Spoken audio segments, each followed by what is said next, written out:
আজকে আপনাদেরকে আমি জানাবো ঢাকা ইউনিভার্সিটি থেকে বই নিয়ে ফেরত না দিলে কত টাকা জরিমানা হয়। আমি যে বইটা নিয়েছি সেটা প্রিন্সিপাল অফ কোয়ান্টাম মেকানিক্স, যেটা স্প্রিঞ্জারে পাবলিশ হয়েছে।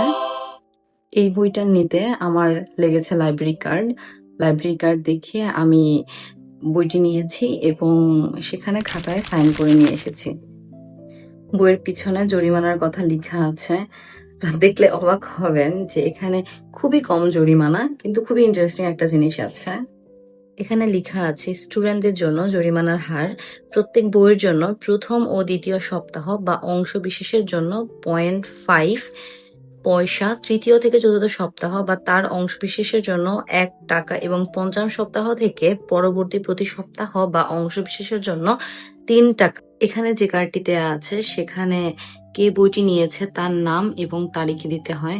সবচেয়ে ইন্টারেস্টিং বিষয় হলো এই বইটির যে জরিমানা, খুবই সামান্য জরিমানা, সেই টাকাটা অবশ্যই জনতা ব্যাংকে গিয়ে জমা দিতে হবে। সেক্ষেত্রে যদি কারো 1 টাকা জরিমানা হয় সেটাও ব্যাংকে গিয়ে জমা দিতে হবে।